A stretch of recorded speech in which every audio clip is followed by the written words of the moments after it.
from the Same places, trap music, this that first react music. They can't hold me back, I'm feeling good cause I'm black music. Can't nobody touch this, my flow I can't rush this. Put them on silence when I'm talking, you should hush bitch. I am from the heavy base, my bro called a heavy case. Got a couple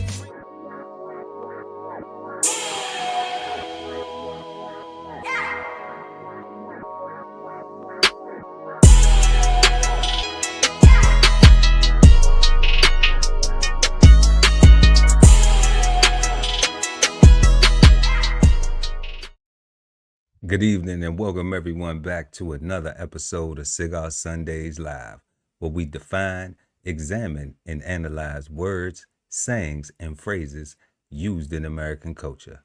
And tonight will be the finale of our three-part series of the saying Plantation Thinking. So grab your thinking caps and get ready to smoke on words with two big nerds, with myself, Chef Earl Pearl at DBCHEFTV, and the God, Ali Dawood L at BK Soul Farm. And we are the Cigarden Panel. Peace, God. How you feeling? Peace, God. Yeah, I'm feeling productive, man. I'm feeling good about this. Not that it's our last chapter on this, but I'm feeling good that we made it through this and we've been productive, I feel, right? My day has been productive, my week has been productive, and we're closing a productive chapter on a very interesting thought process. Very, very interesting thought process, right? Definitely. What you dealing with? I'm good, like we were speaking off the chat, doing around. Always thankful for another beautiful, beautiful Sunday, another breath of air in my lungs, in your lungs too, that we could meet up and be here and do this. Getting things done around the house, trying to do some little stuff to beautify and being productive, positive, productive, and peaceful, supporting my interests and living. God, that's what we's on. And man, before we get into tonight's questions, y'all make sure to like and share this video. Smash that like button. We really appreciate it. It helps us get this content in front of other beautiful, insightful people like yourself. And we appreciate you for it. So we are smoking on the saying Plantation Thinking. And let's go ahead and bring up tonight's cigar selection. Plantation Thinking. And these will be our questions tonight. Question 1. Does holding on to a victim's mindset help or harm plantation thinking? Question 2. How does plantation thinking affect the Black family's ability to work together? And our third and final, last but not least, question of the evening is, what are some solutions that can help reduce or eliminate plantation thinking? So we always encourage you all to exchange your insights in the live chat and always in the comment section. So what we're going to do is we're going to go ahead and get into our first question of the evening. Does holding on to a victim's mindset help or harm plantation thinking? The God, Ali Dawood L at BK Soul Farm. Peace, God. Yo, so that's Peace, that's an interesting question. That's an interesting, because it's slightly triggering, I can see, right? But in all honesty, is a great question, right? The triggering part for me is where it says holding on to a victim mentality, and my thought process is, if you're no longer being victimized, then it's a huge problem to hold on to the victimization status or mindset, because that means you stay a slave, you stay under somebody's thumb, you stay oppressed, you Talk about it. stay a victim, right? Um, and that's terrible, right? Because with that, all you have is lack. Like you can't even think about abundance, right? Or you can't even think about abundance correctly in a productive way where you can actually take a step or pull yourself up by your bootstraps or do anything uplifting or righteous or right. Everything that you'll be doing or even that you'll be thinking about doing will be under the program of the powers that be that want you to buy what they want you to buy and spend what they want you to how they want you to spend and focus where they want you to focus and vote how they want you to vote or not vote how they want you to vote, right? Because even not voting is still a choice that you're making that people count on, right? So everybody that think that they can opt out, that's leaving that choice to somebody else. Politicians consider those people as well, right? And it's like, so with that being, that's why I say, like, if you don't vote, you don't get a chance to say one thing or another, right? Actually, you kind of got to accept everything, and you're not a victim at all because you didn't make a choice, or your choice was to abstain. So you just got to accept everything. To make that choice and complain, I think it's some asshole stuff. I think that's it's unrealistic, right? Like it's not reasonable. It's almost like you don't want a solution for yourself, right? Here it is, you got this problem, and whatever if the solution is a good solution or a bad solution, the solution is this path, and if you don't take it, um, but for African Americans, Black people in America, when I think about that question, is like I still feel like we're still being subject to the same traumas, right? So I don't know if I'm holding on to being a victim if it's not even if they're not even waiting until February to remind me that I was a slave or my ancestors were slaves, right? Like they going out their way to put on blackface and on Halloween. They're going out their way to dress up like servants and enslave people to to try to remind people of a scenario. They going out of their way to try to suggest politics that reverse decisions that benefited us, or things that our ancestors fought for so that we can be online talking our talk right now, right? S- so when they're actively portraying a narrative that there is still this black white, not necessarily black white issue, because that's still a fact, but the blacks are against the whites, like when they make that competition, like it's hard to remove yourself from that reality of, I don't know, because it's still on one hand, I can see how somebody can say like, yo, you sound like a victim, you holding on to old shit, right? You just got to do what you got to do. This is the scenario, but it's hard when it's just so fuzzy out here right now. I don't know, man. That's a tough one for me. Like when I think about the Charlie Kirks of the world and the people that take up that mantle, like their whole message is remembering why you're a victim and holding you in a position is like I don't know, it's just weird, bro. Like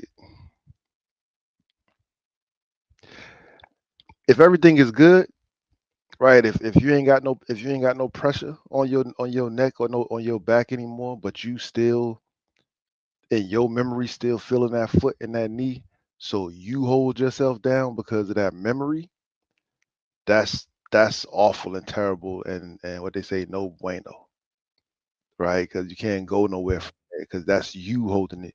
But if you got an actual foot, you know what I'm saying? Like I think if you got an actual foot, I don't know if that's the same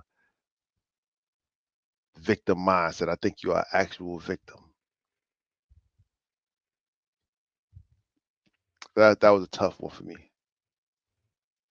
No doubt, no doubt, no doubt. But you said some very insightful things, though.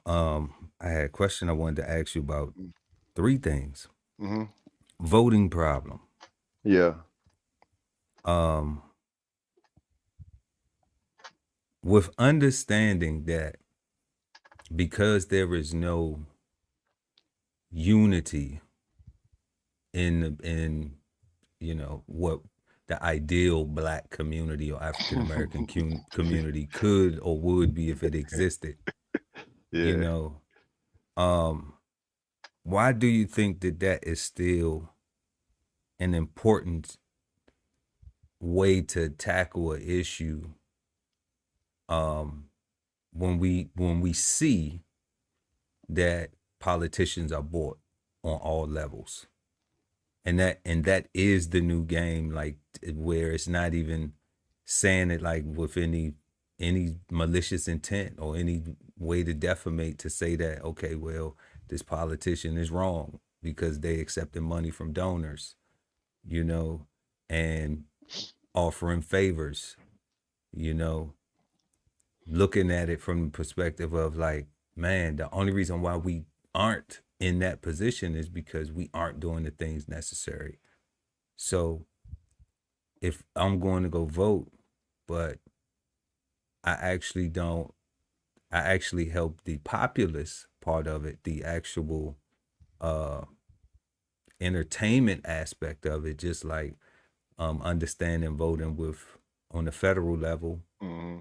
with the electoral college and their own ability to do what they want to do outside of the popular vote, Mm-hmm. even though the popular vote has to be held, right? Um, and then looking at it from all the way down to the state, through the state structures, to the community structures, to the city council structures and things like that. And it's usually the people who are backed by it and have enough money to go out and campaign and have enough donors that have influence to do the things, like that's just how politics works. I mean, I don't, I'm thinking the day when it was your vote mattered was when black people were, like we described earlier in part one and part two of this, were really with the foot on their neck from the oppressors. Mm-hmm.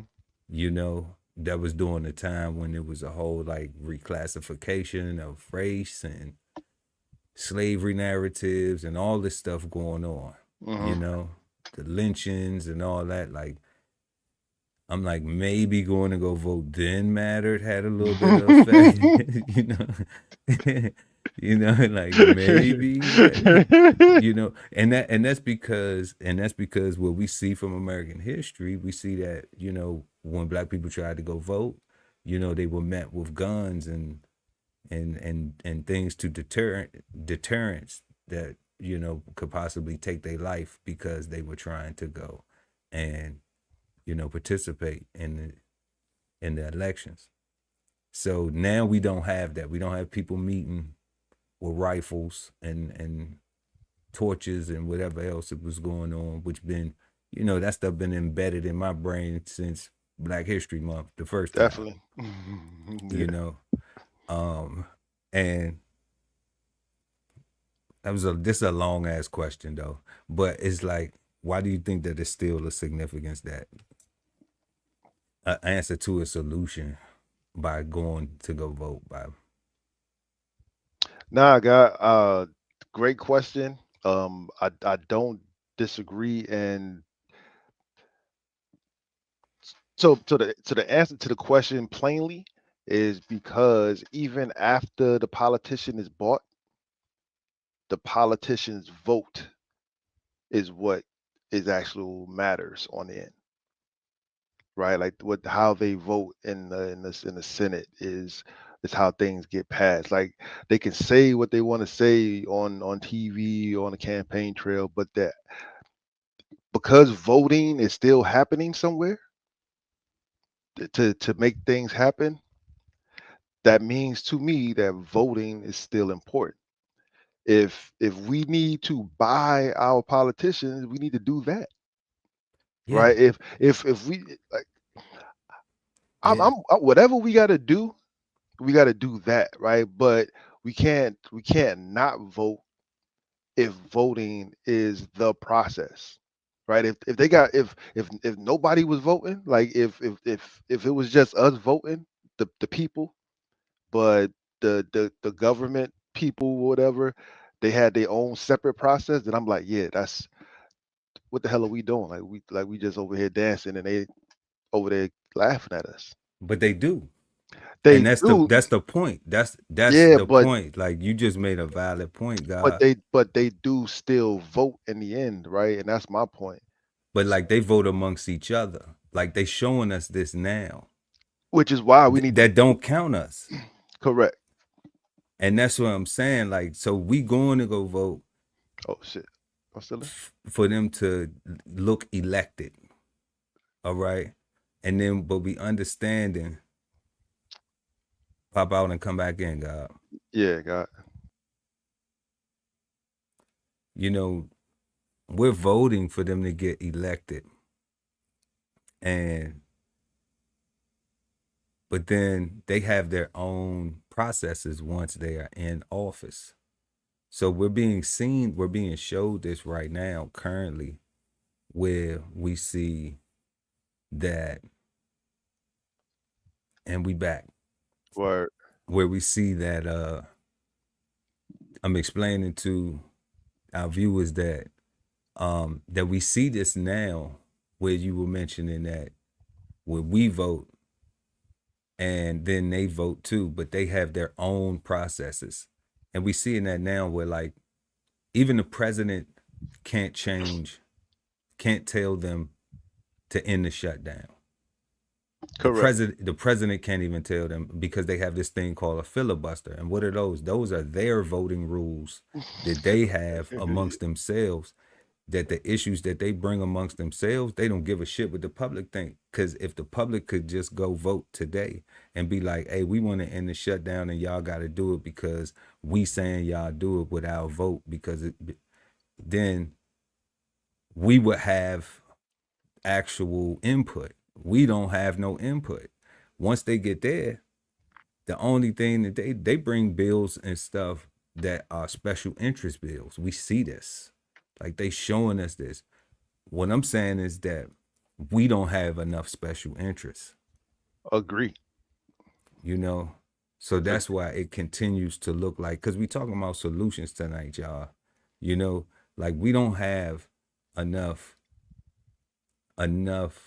special interests, enough unity amongst ourselves to where we put a dollar in it. We not suing with each other.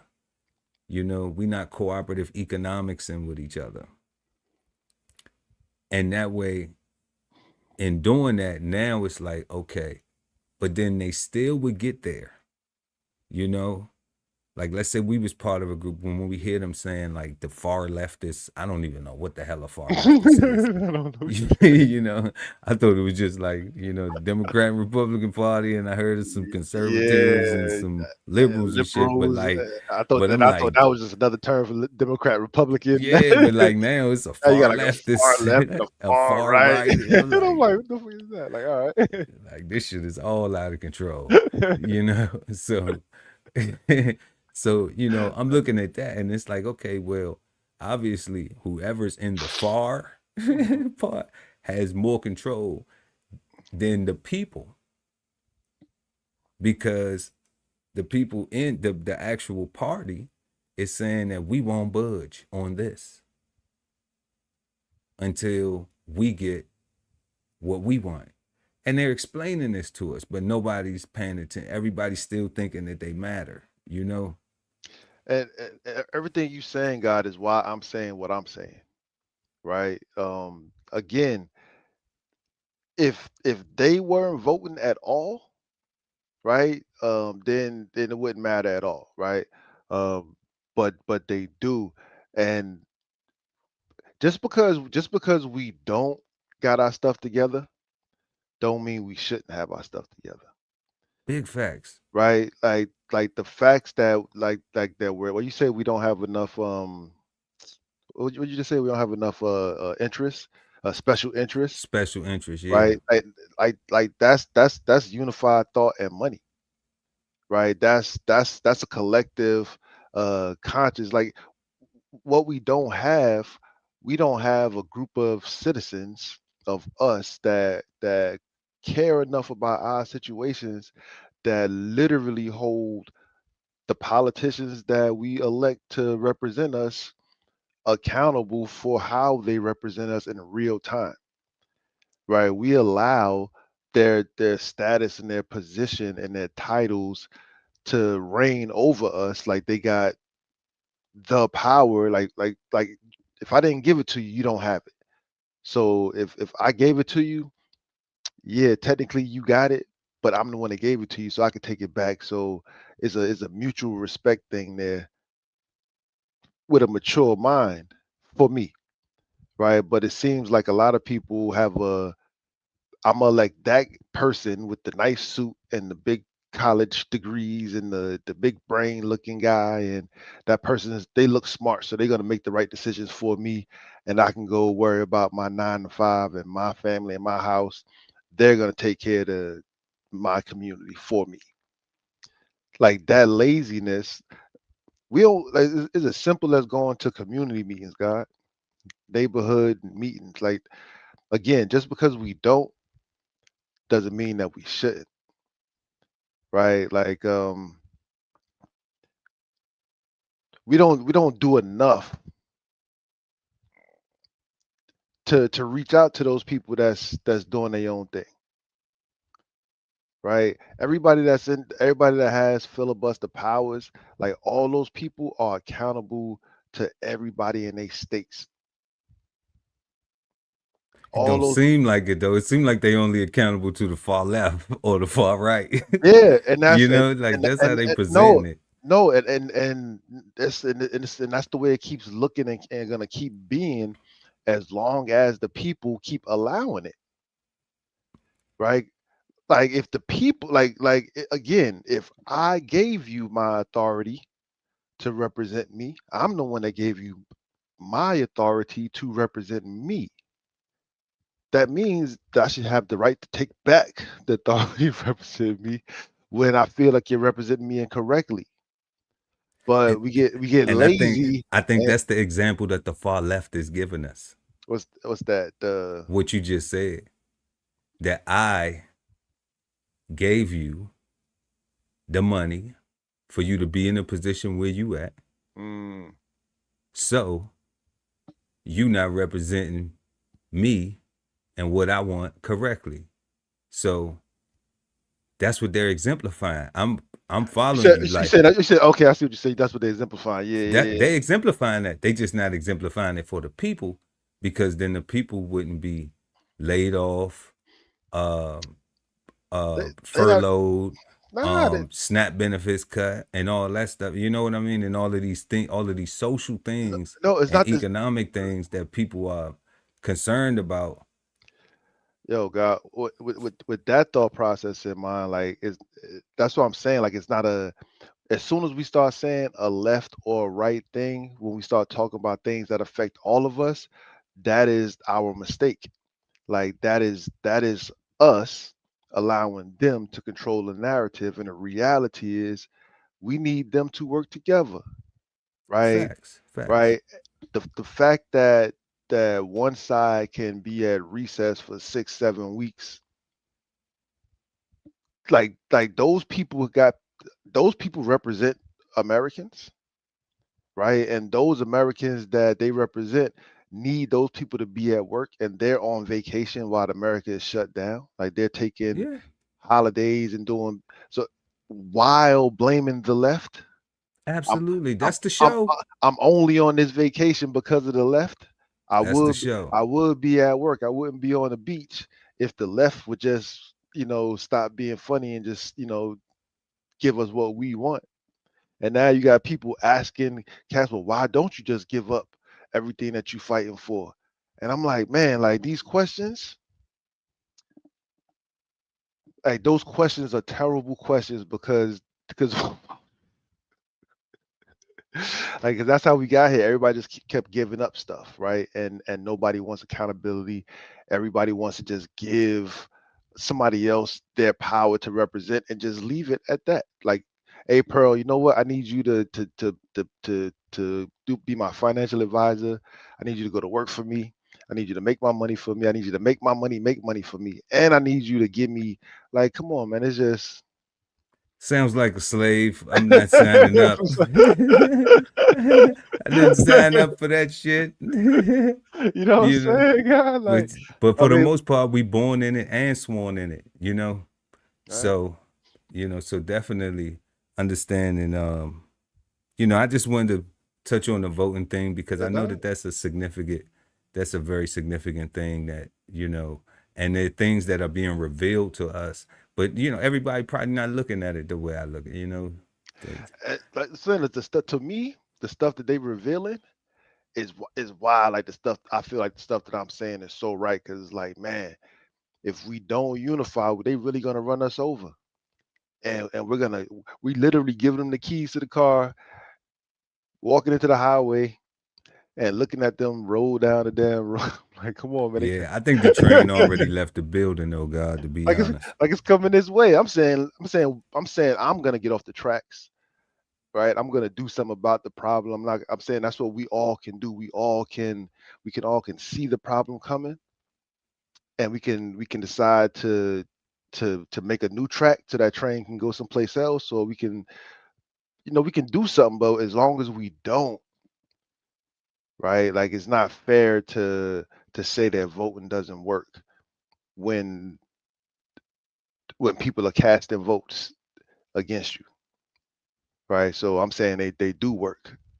Okay, You know what I'm saying? We just not working them.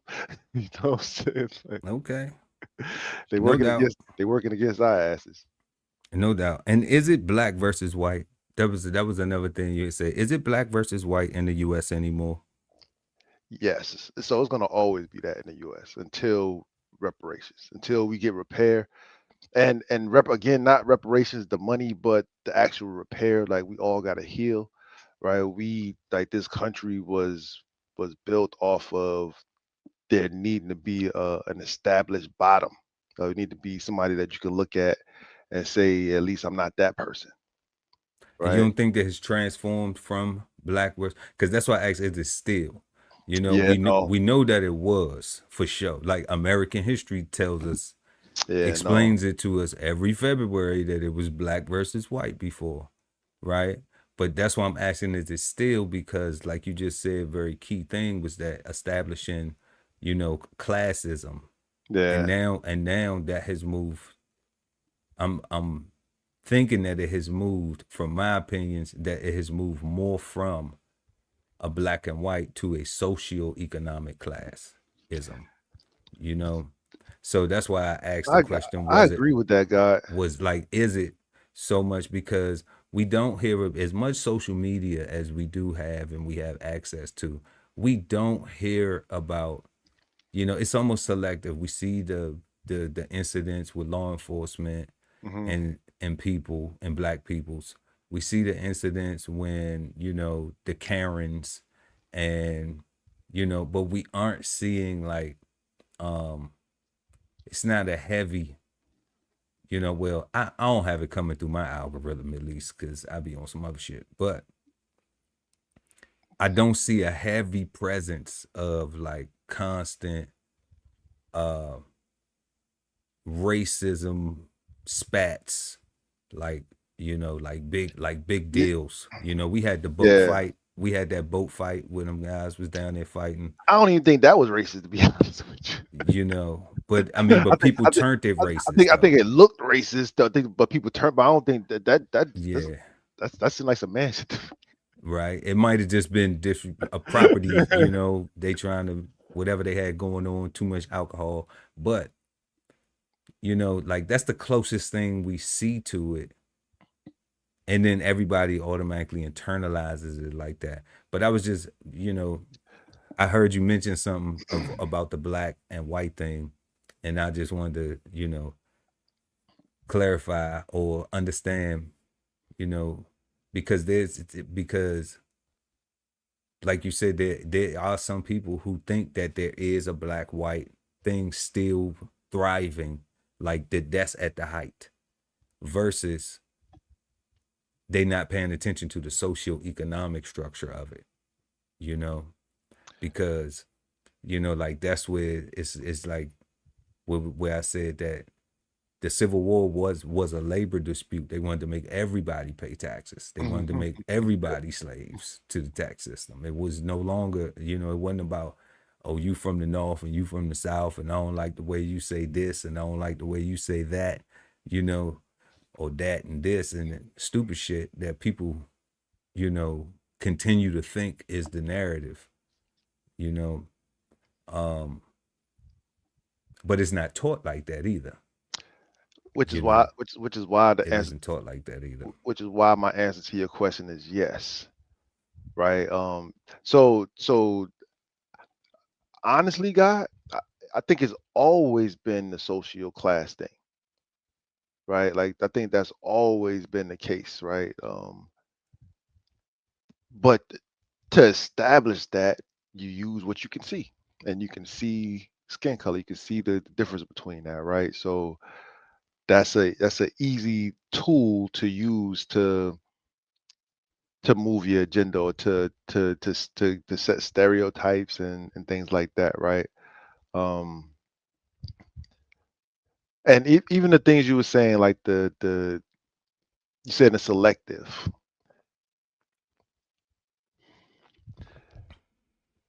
The fact that it is selected is is the problem, right? Because they keep making it. They like it's a perpetual, like we gotta keep reminding you that there's this thing in America. Don't forget, black man, you're still the victim. You're still shootable. You're still everybody's scared of you. Still um super predator type stuff, right? Like it's still Yeah, yeah. I mean, we do it's, see that. There's still gonna it's be more baby daddies than husbands. It's still gonna be more, it, but, you know. but it's TV though, right? And Yeah, and that's what I'm saying, right? Like it's that's just meant to for us to push the agenda. Like it's not real, right? Like yeah, like it's never to me it's never been about black because it's too much. It's been too much interracial relationships or intercourse for there to be for that race thing to be real, right? yeah. I mean, cause it's some Like, interracial. It's some white girls with baby daddies. yeah. You know, like black baby daddies and white baby daddies. You know what I'm Yeah, saying? right. So Like it's yeah, like that shit ain't. You know, it's some Latinas. You know, some Hispanic women with baby daddies. Like that look at shit the ain't. snap the snap stuff, right? Like that's an American problem. But for whatever reason, the narrative keeps trying to make it a black or a white thing, right? And I'm like, that's something that again, if things affect everybody, there shouldn't be a leftist or rightist conversation. Like if it affects everybody, Yeah, in a perfect world, I agree, God. right? But we're But not dealing perfect. what we dealing with what we dealing with, It's all what's on the manipulation. plate right now in front of us It's all manipulation and bull, which is why I'm saying, you right? know Like is you gotta look at what's on the plate. is ways away from what was the idea of a constitution, Yeah, and it's ways away from the idea of the judicial, the executive, and the legislative branch being the one government. yeah, You yeah, know, it's ways away from that. yeah, You know, now it is this leftist, this party, rightist, you know, a uppist, a downist, like it's And the all this ones that shit and going the on. only ones that really are counted are the lobbyists. Yeah, because that's the money That's party. the money part, right? Which is why I say, Yeah. right, we gotta pony up because other We gotta become the money party. If we don't become the money party, party's like over. because you can't because you're not gonna be able to do nothing. Like again, if voting if these things are still being voted on, if voting didn't matter, I wouldn't stress it, right? Like we gotta put our money up. That's just the game we in. We gotta put our money up. We just gotta put our money up. All right, like Absolutely. So we just finished exchanging insights on our first question. Does holding on to a victim's mindset help or harm plantation thinking? We're going to go ahead and move on to our second question. How does plantation thinking affect the Black family's ability to work together? Let us know what y'all think in the comment sections and make sure to smash that like button. We really appreciate y'all when y'all do that.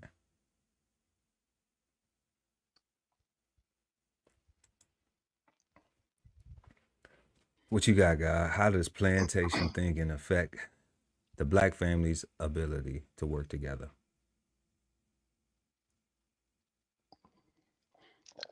the plantation was set up so that the Black family didn't exist in the first place, right? It was just an idea that we always hoped for, but never really had a good example of what that was, right? Our conditions and circumstances that they had our ancestors um, conditioned to made it so that we can't trust each other initially, right? We gotta like literally go out of our way to make ourselves trust other Black people so that we can. I mean, it's just like the plantation just broke us up, right? Like we went from tribes in Africa, we went from tribes here in America, we went from a group of people of alike to mix and mingling to unalike people, and saying, okay, y'all folks from up north, down south, from Midwest, wherever, y'all together now, um, making new people.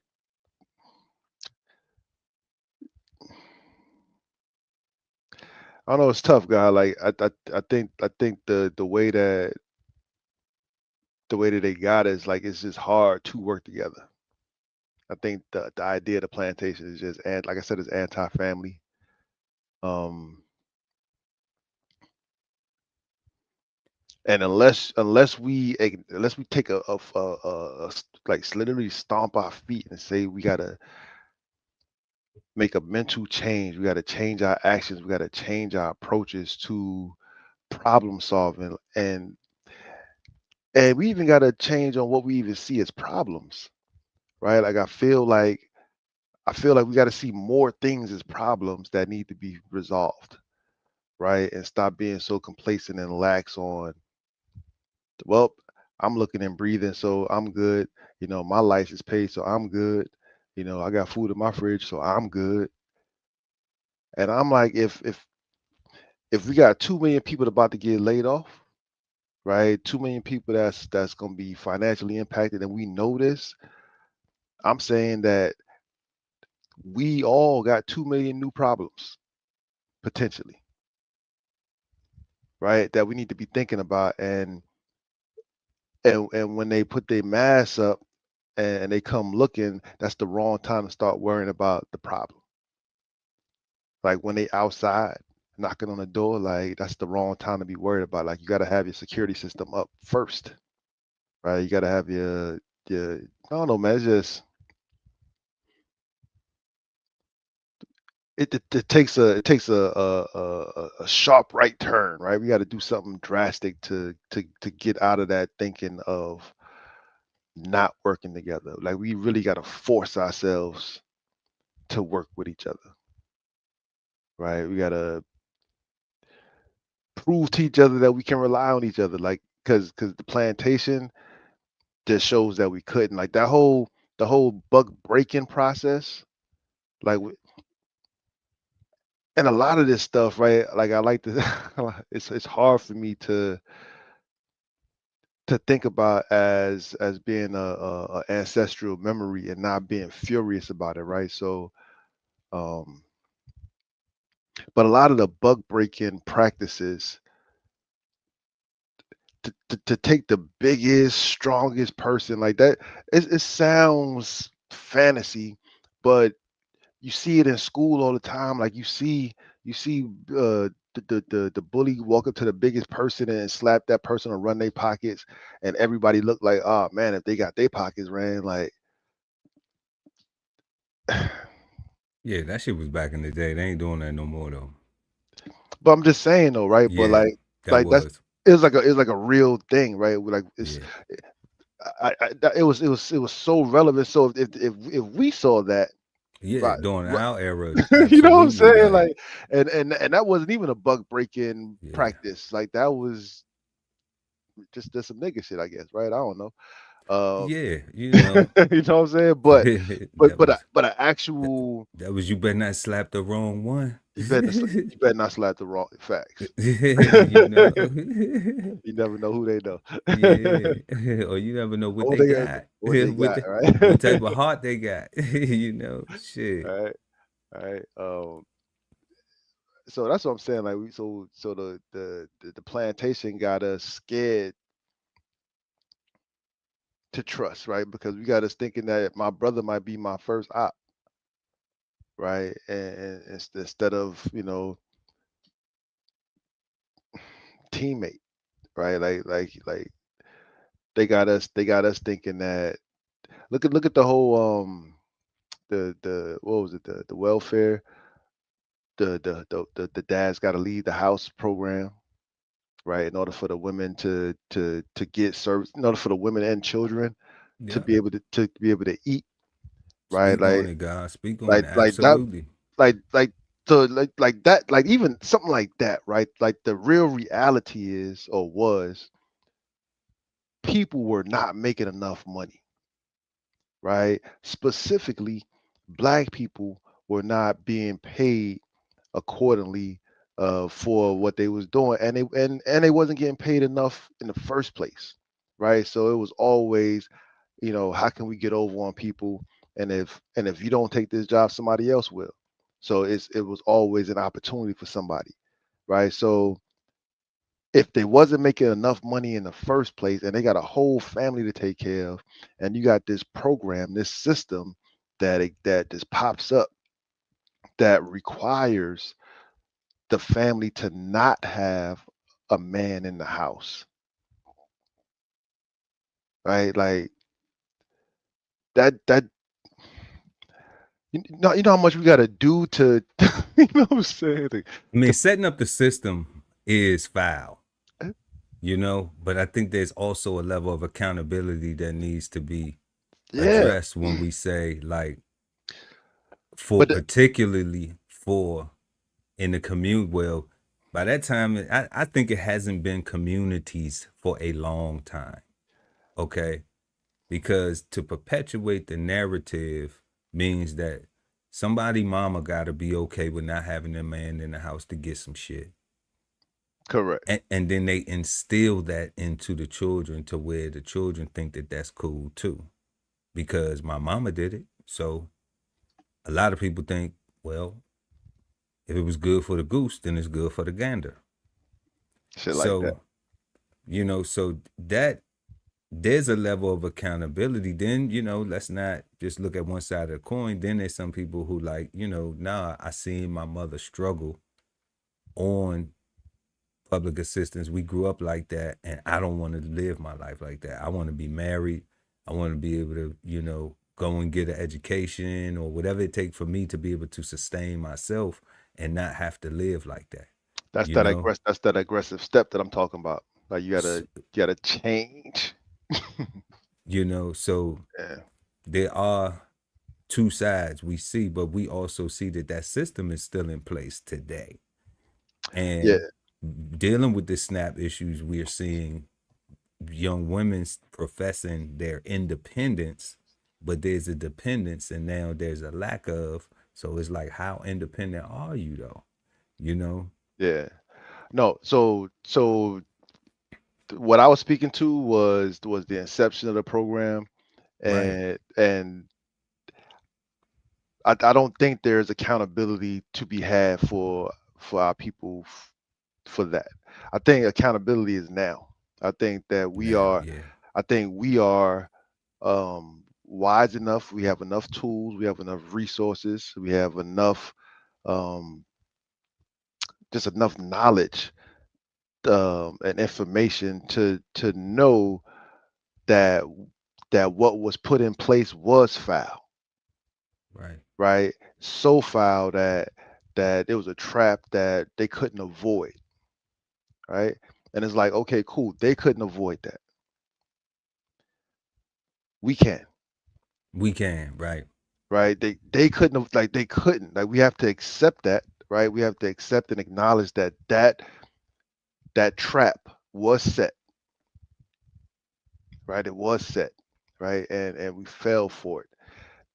Got to accept that, right? Like, but today, all these years later, all the experience and time, like we had a lot of time to consider. We have a lot of times to be better versions of ourselves, a lot of times to put ourselves in better situations, to get better jobs, to get better education, to do better for ourselves. Like we have a lot of time right now,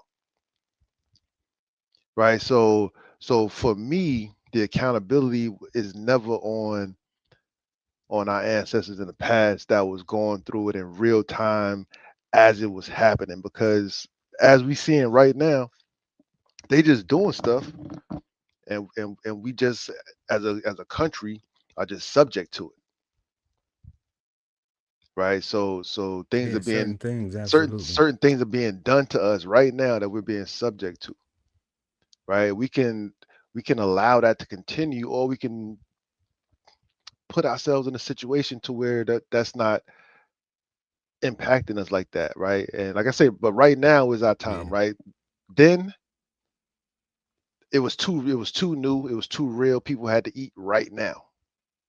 yeah. That was the then, but we talking about solutions now now it's because now it's right, all we talking about now it's the all about solutions. accountability. Yeah, we talking about the solutions now because we've identified that that trap has been set. Yeah.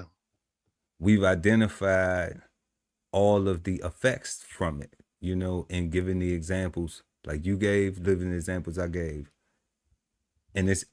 But we see that people still falling for it. And now upon us right now, today, as we speak and have this conversation, we see where these things that the people have fallen for, this trap, is now even being used in Congress as a negotiating tool and being limited due to the government shutdown Yeah. so it's like what you said, going back to what you said about the last thing you said about accountability, is like, you know, yes, and we have a chance to be better, like to say, I don't want to be in that situation again. So what do I need to do so I don't get caught up like this? Because who is to say that that it just won't get cut, that it won't slowly over time it just get reduced, and then just be gone.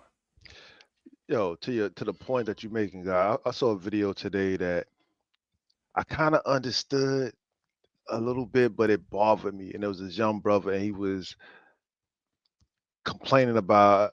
He was saying how old people don't get it. There's no way to save money. The cost of living is just so bad. Um, And he was talking about how, the way as much as things cost now, you can only really do like three things with your money, right? You can only just pay your bill, pay your mortgage, uh, uh, pay your transportation, car note, insurance, and stuff like that, and buy groceries. He's like, where's the fun at? Like, where's the fun at? And I'm like, that's the problem, right? So if you want fun, you need to make more money, There right? you go. You I make mean, that's you how it make works. you make enough money for your lifestyle to have a roof over your head, to get back and forth to and from work, and to put food in your belly. Like that's what you have. Like that's those are the three things that you can take care of, and the narrative is those things are just the bare necessities. That's not enough for that's not life. That's not living. And I'm saying, no, man, you need to accept your reality and say, I need to make more money because I want to do more things. I want to have access to more resources and more fun, right? And to do those things, this job that I have, this career that I chose, this application that I filed and applied for was the wrong one, right? That's why I say accountability is now, right? Any excuse I hear now, if it ain't follow with I need to do something. You know what I'm saying? Like I'm saying you're not you lying, right? And you're just talking and you're not serious, right? Because accountability is now, right? There like all that independent talk, right? And okay, be independent, right? But acknowledge it when you're 40s and 50s and 60s and you by yourself, you're still independent. You got what you wanted. You got what you wanted, right? Accept that you got what you wanted. Yeah. But even in relation to these benefits or programs that are being cut or being held up, Hmm. like that's not independent.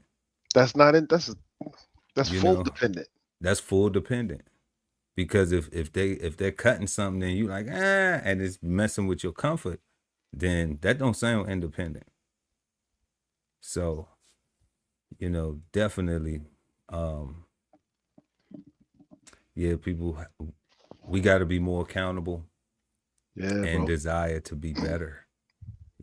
Not better than the God Ali Dawood El, not better than, you know, this other person over here, but be a better version of myself than I was the day before yesterday and yesterday, today, in the now, you know. So we're gonna jump over here to the chat real quick. Shout out to Cheese that's in the building. Peace, Uh God. Jesus said, and they have to realize that they think like that. Proximity, position, education, and money is a distraction.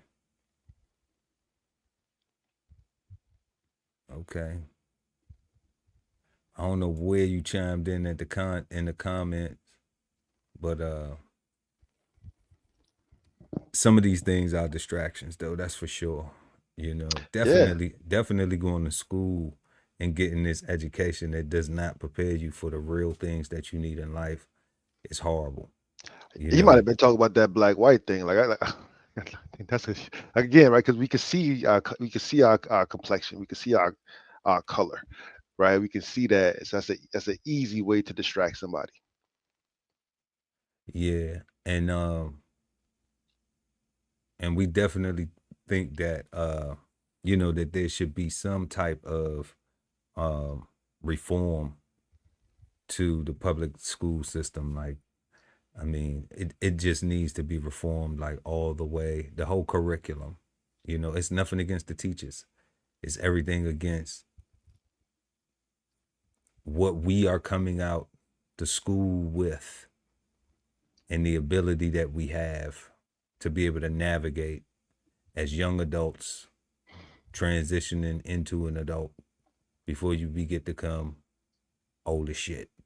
That's You know, what before you start getting grays and hairs growing in places that you like, damn, I ain't even know hair grew right there.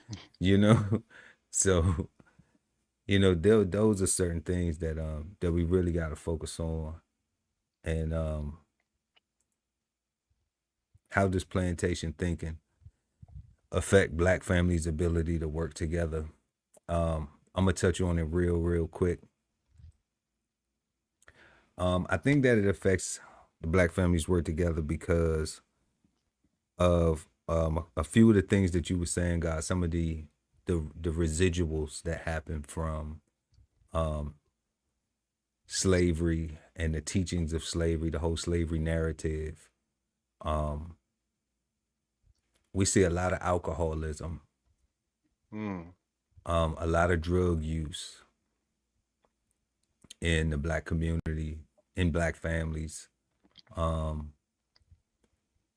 has severely taken a toll on people's even desires to want to do anything. We have traumas from interacting with our family members that suffer from abuse of substance abuse of things. And, alcohol and drugs are still readily available like today. So it is one's choice.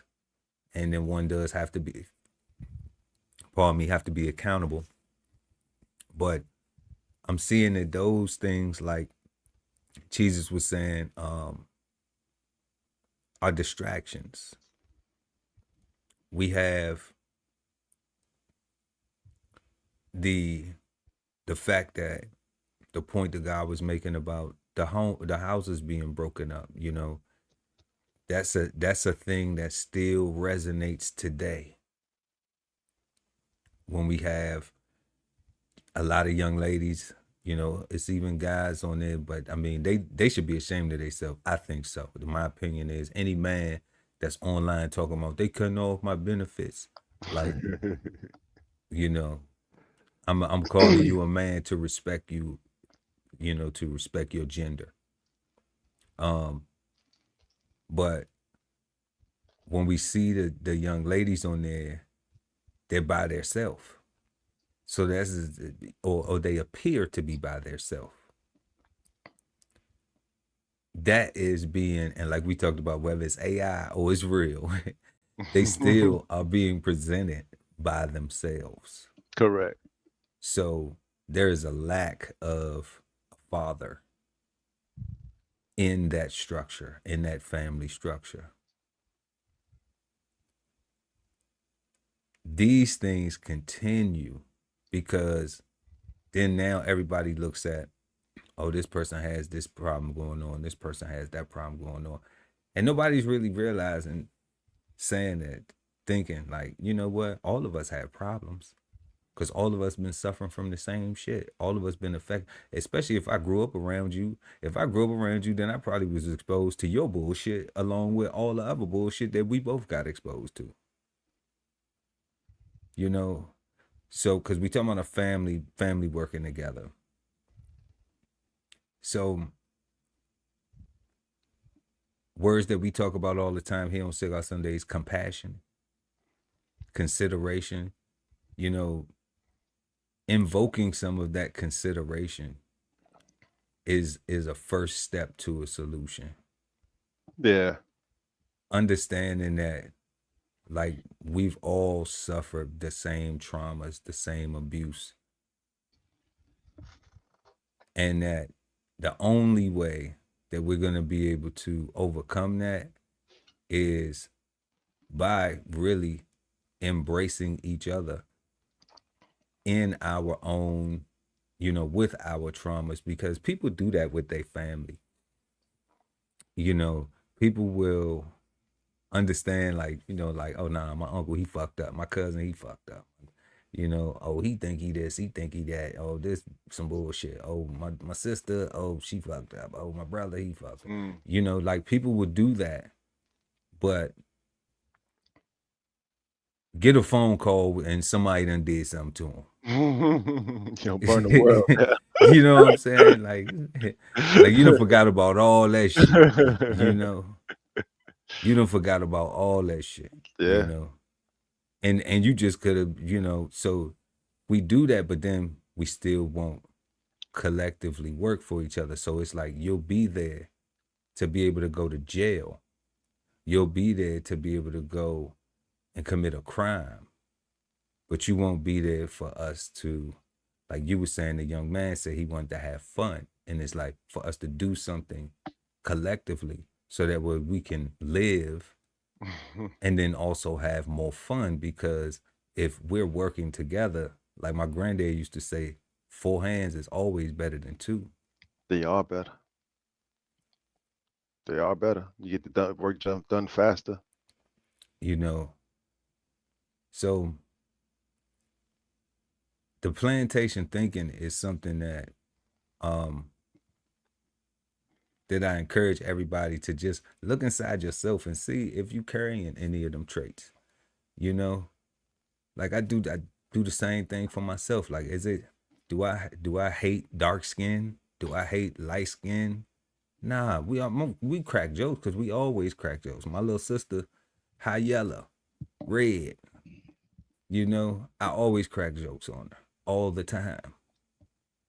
You know, but I don't play by my sister, but at the same, you know what I'm saying?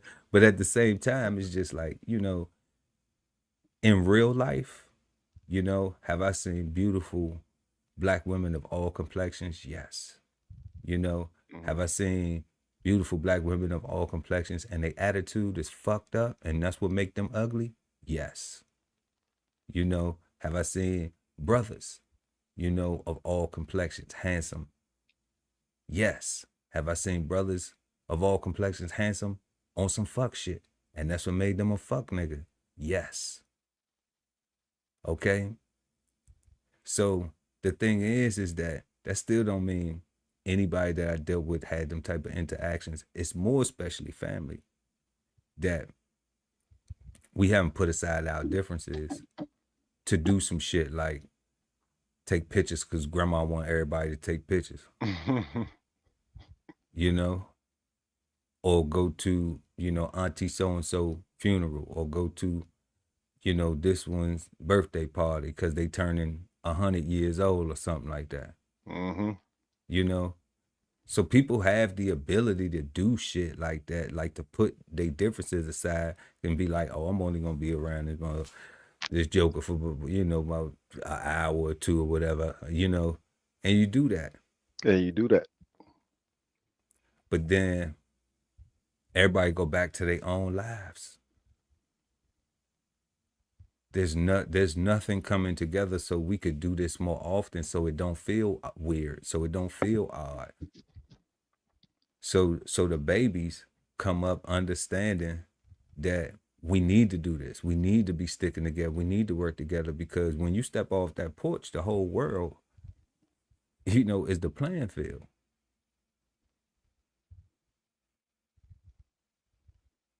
So it's just something to think about when, you know, when we talking about plantation thinking and focusing on ways that we can be accountable and considerate and compassionate, you know, to try to be more productive with our family members and working together.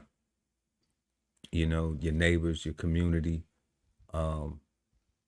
you know, or just people on the same frequency as you, because it is very difficult trying to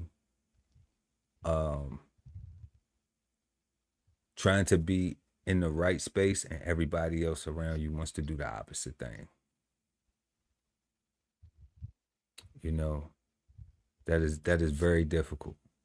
You're gonna be the weirdo. It's gonna be loud. You know, you're gonna be the weirdo because everybody else on fuck shit and you on doing the right thing. You know, so be okay with that though. Be okay with being the weirdo who gonna do the right thing. You know, because the people doing fuck shit, every dog had a day. You know? So we have been smoking on the saying, plantation thinking tonight. And this is part 3, the final chapter of this, y'all. I know that says part 2. But we have been exchanging insights, answering our questions this evening. Does holding on to a victim's mindset help or harm plantation thinking? Let us know what you think in the comment section. How does plantation thinking affect the Black family's ability to work together? You know, look inside yourself. Self-reflect on your Sankofa. Go look that up. You know, ask Siri, ask Alexa, whoever you need to ask, Google, and find out what Sankofa is, and then apply it to your family, your background, your grandmama's, auntie cousins, nieces, nephews, uncle, all of them. You know, you go and you apply that to that. All right. And see what things you may be holding on to. And don't be scared to look at habits. Don't be scared to challenge yourself on things to say, damn, did I pick this up? And then even look at that person and say, like, damn, they not successful at certain things. Is it because of that? They having problems with certain things, and I want to be better for us in that. And maybe through examining that, their lack of, I learned to pick that up. Not the lack, but to reverse it. And I picked that up, and now I start applying that, and they start seeing that in me. And they start saying, like, dang, you know what? They might even pull you to the side and be like, you know what? You know, you good with talking to people. I don't really like talking to folks. You know, something simple as that. With being social and developing communication. So just think about those things, and any little thing, you know, that's just one example. Think about those things, because the way this world is going right now, y'all already seeing it. We already in it right now. If you're not working together, you know, with your family, or at least a group of people like-minded or something like that, man, it's going to be tough. It's going to be tough for you. So if you keep fucking up relationships, burning bridges and stuff like that, man, good luck, Chuck. You know, because shit ain't getting no easier out here, especially if you're not a person paying attention to the de-easement of things. I don't even know if that's the word, de-easement, but let me say the reduction of benefits and all these freebies. These freebies are getting smaller and smaller and smaller. You know, the consideration for your situation is getting smaller and smaller and smaller. So, you know, people gonna have to figure out what they're gonna do, if they're gonna be self-sustainable, you know, or if you're gonna take the the red pillow, blue pill. Yo, God, like I'm listening to what you just said, like, and I wonder how you gonna finish that. Like, are you gonna be self-sustainable? And I'm like, what else is there? Like a slave? Like, is that really the only thing? If you're not self-sustainable, like you are 100% dependent upon for everything for somebody else. Like, that's the reality of it, you know. That's awful. You know, or infant, you know, like, I mean, Or because infantile, yeah. infantile, because that's, I mean, babies. And Yeah. then when you get real old, you know, it depends on how your health is when you get real old. But like, you know, that's it. And I mean, babies aren't slaves because they're babies. They're babies, but they, You know, but it's you know, but they 100% have to do whatever they told. You know what I'm saying? They gotta go wherever you take them. They have to depend on you to eat. They have to go wherever you take them. They have to eat what you give them. You know what I'm saying? So like, I'm glad I grew up. That sounds like slavery. That's what I was thinking, but I was like, man. I was a baby slave. No, mama. All right. But Not yeah. for nothing. When I felt like when I was a kid, I felt like a slave. Like my mom's always want me to do something. I can't wait to get out of this house. I can't wait. Always want me to wash the dishes. Always want me to take the trash out. Right. I ain't your slave. I ain't your slave. Never uttered those words. No. It was always a thought. Yeah. I still got my teeth. Hell yeah. Nobody think of a slave. Now the beef ain't playing that shit. Hell nah. So yeah, y'all. We're gonna go ahead and jump into tonight's Flavor Bombs. The Flavor Bombs, presented to you by DBCHEFTV. So we got the Supreme Court blocking Snap. If you somewhere hiding underneath a rock. Supreme Court, President Trump had a federal judge from, I want to say Connecticut, from one of the federal courts, one of the federal district courts, tried to tell him to use government funding to fund SNAP benefits. However, they appealed, and like we was talking about on another show of ours, the appeals, Supreme Court is an appeals court, is an appellate court. So when they go there, they're just hearing, they don't hear the whole trial stuff. They hear evidence from the trial, This guy they haven't had a trial. He just made an order. So it was obvious that once they appealed it to the Supreme Court that it was going to get blocked because there was nothing adjudicated. And because there was nothing that happened in that process, it just made a good ass headline, But we're going to check y'all out and show y'all what that's about. And then everybody knows about the Jeffrey Epstein situation and his POC, PIC, partner in crime. But she's a happy camper now. And we gonna take a little dive into why she's a happy camper and is this shit right? So let's go ahead and jump into that. And turning to the latest on the government shutdown, the Supreme Court has issued an emergency order blocking the full payments of food stamps benefits. That affects 42 million people who use SNAP. And for the first time since the shutdown started, the Senate will work through the weekend in an attempt to reach a deal to reopen the government. As CBS News Miami's Christian Benavides reports, the stalemate is also having an impact on air travel.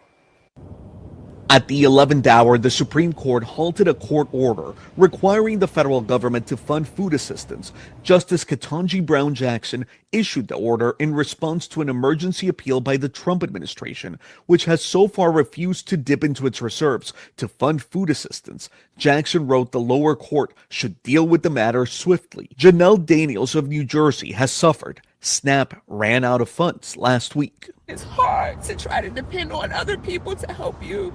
I'm such a very independent, I try to help anybody else in need the best way I can, and it's very hard for me to ask for help. It comes as air travel has been snarled by the shutdown. Transportation Secretary Sean Duffy issued an emergency order for airlines to cut 10% of their flights at 40 major airports due to surging air traffic controller sick calls occurring with little warning as they work without pay due to the shutdown. We see more incursions on tarmacs throughout the country. And we have more complaints from pilots about stress from air traffic controllers and more complaints about the lack of responsiveness from controllers. This is a reasonable offer. On Friday, Democrats said they'd be willing to reopen the government if Republicans agreed to extend for another year tax credits for the Affordable Care Act. The Democrats have gone, they're crazy. But Republicans are holding firm that the government should reopen before any negotiations take place. Cristian Benavides, CBS News. What you think, God? I don't know, man. Like, so this is what I will say to the sister crying in her car. She said something that not necessarily triggered me, but I think it's something that we need to think about. She said that, you know, she's a very independent person and she's always helping people when she can, right? That's something that we need to resolve in ourselves. Unless we are safe, we cannot help anybody else, right? If you're not in a good position, if you're not in a safe place, if you don't have a strong, steady foundation, you're not helping anybody else.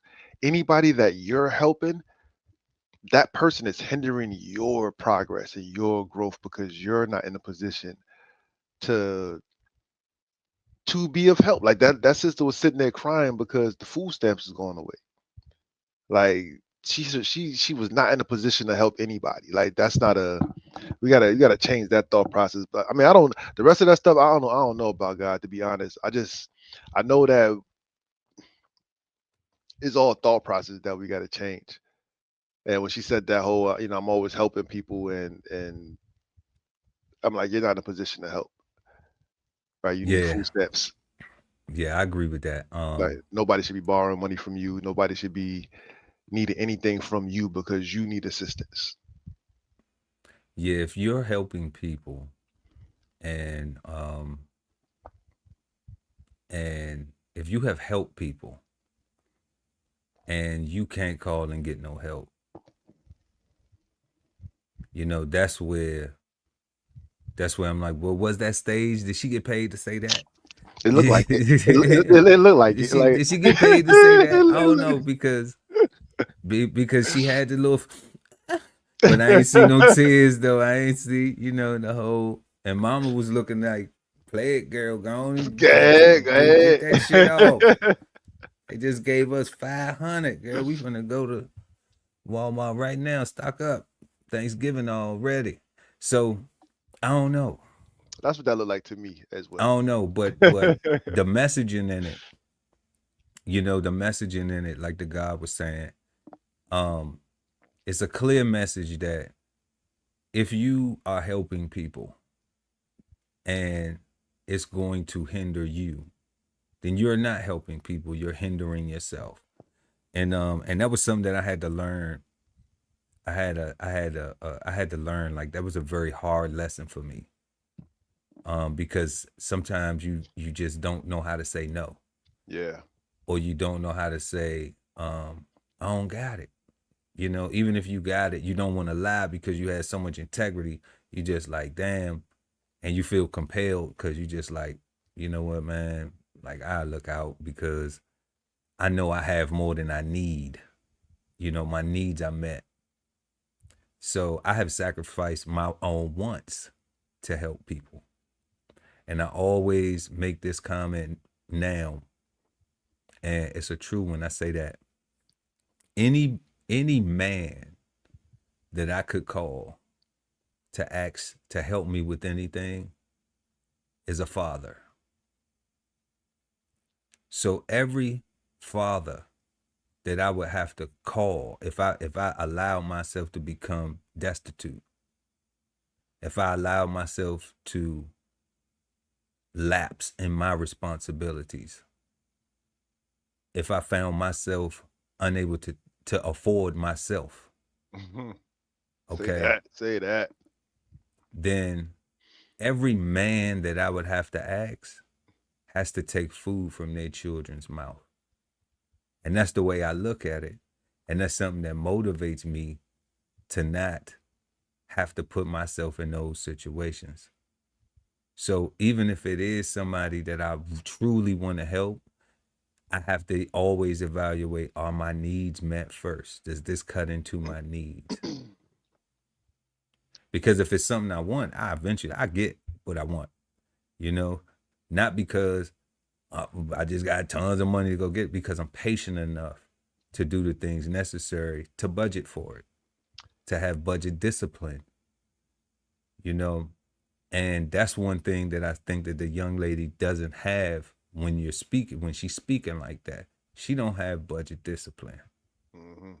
And budget discipline is I have the budget, but then let me be disciplined with it, because I know that if I get into a situation like how you on TV saying, I help a lot of people, you know, I'm independent, but you crying because they turned your food stamps off.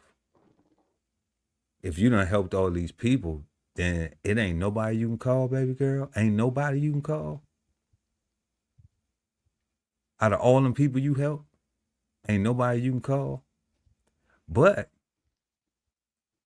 I know how she feel. Mm-hmm. Because I got a lot of people I help that I can't call for shit. I might be able to call them for some fuck shit, but I can't call them if I need some help the way I help them. So what's the value in it? You know? So that way, like the guy was saying, you have to be careful, you know, when you helping, because you might be really harming yourself. You said something, God. Like you said something. Are my needs met? Right? That's the question, right? Because you can give up your wants, right? You can sacrifice your wants for somebody else, right? But you cannot sacrifice your needs for anybody else, No, absolutely not. right? And a lot of people mix up their needs and wants.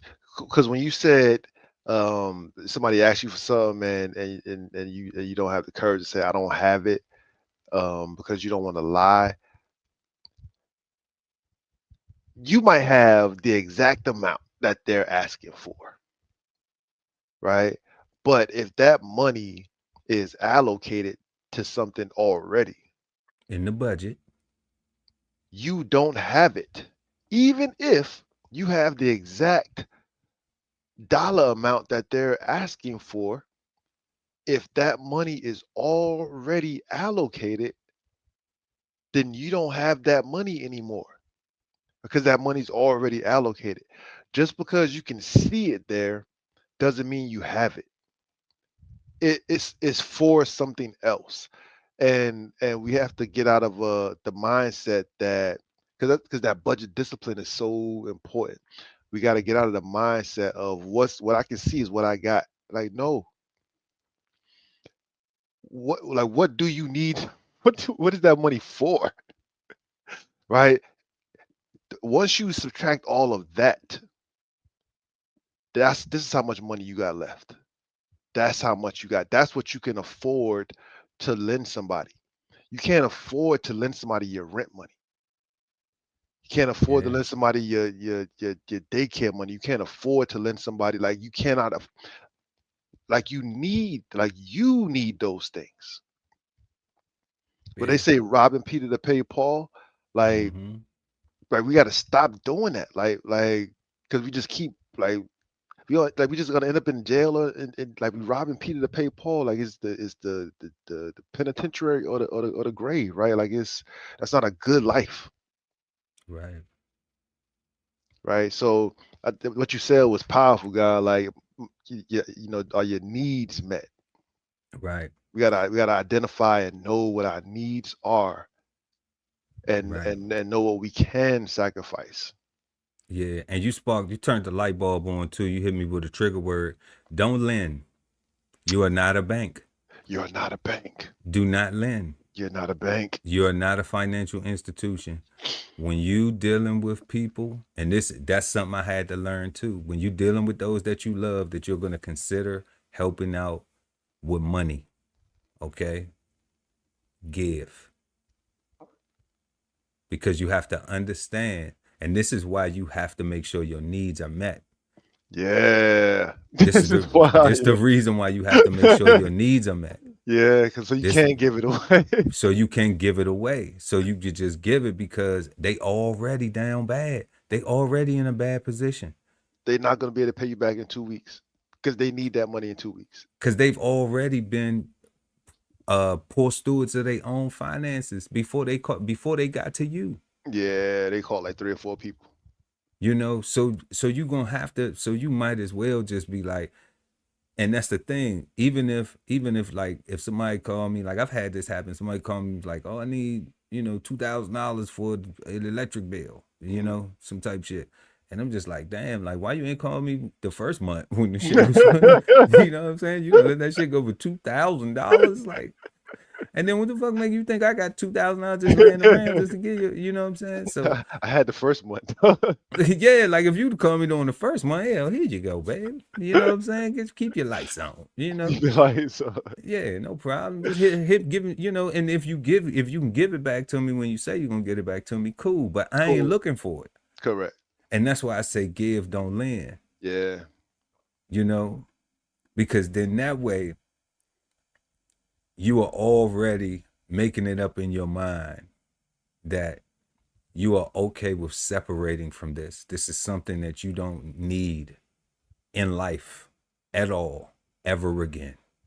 That's almost like a form of budget discipline, right? Because that money gets allocated and is no longer yours anymore. Because once you put it on the budget that this is for this is for that, when you get your paycheck, you know that only $5 of that paycheck is your money, right? Whatever's left in your budget. Whatever's left is your money. Everything else belongs someplace. Right. And that's that discipline, and that's why I'm just like, you gotta have that. You can have a budget, but if you don't have budget discipline, then you always in the hole. You always you always trying to figure out why it's not enough, or you always scraping and scratching. You got your credit card that you can't never pay off. Yeah. You know what I'm saying? Because it's no discipline. I paid it all, but then what I do? Keep charging some more shit. So like, no, like you have to have the budget discipline. And when, not straying off top of the conversation, but with giving to people, don't lend. People that you care about, just give it away. And if you can't give them all of it, that's what I was saying. The $2,000 they call me for, I was like, well, I can put something on it. Mm-hmm. I can give you 400 on it, and that'll help you get there. Mm-hmm. But I'm not about to give you $2,000. Even if I had the $2,000, you know what I'm saying? It would be like, no. See, and then another principle comes in, like, you waited 4 months, 5 months. You needed help the whole time. Yeah. And you waited and waited until it was terrible. And now you expect me to fly in and now it's 2 bands, right? When it could have just been a couple hundred. Yeah, when it could have been a few hundred that I easily depart with, like, fine. Like, you know what I'm saying? That's a dinner date with the wife. We gonna spend $300. Dude, you start talking about stacks though. Like now you're talking about a little bit of investments. Yeah, now you're talking about a mortgage payment. For electric bill. It's like, really? Like, nah, you should no. So give, don't lend, and and be good stewards of your finances, y'all. Yeah.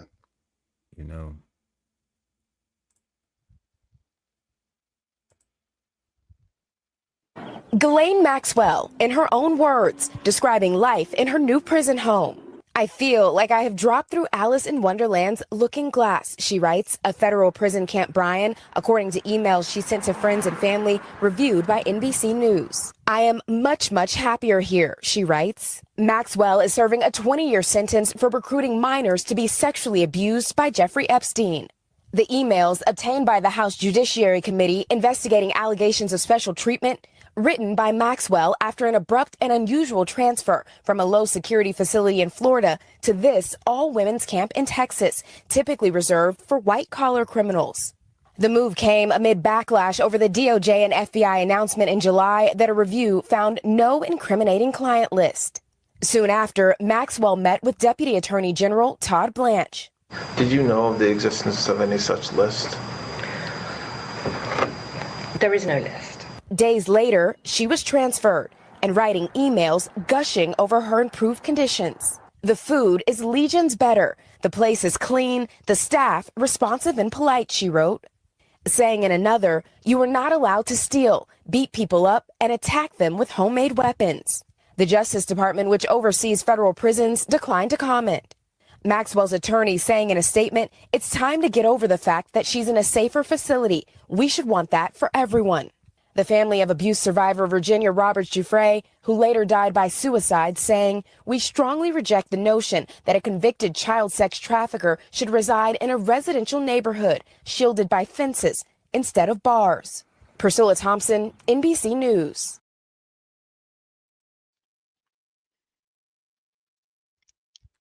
That confused me a little bit, God. What was confusing about it?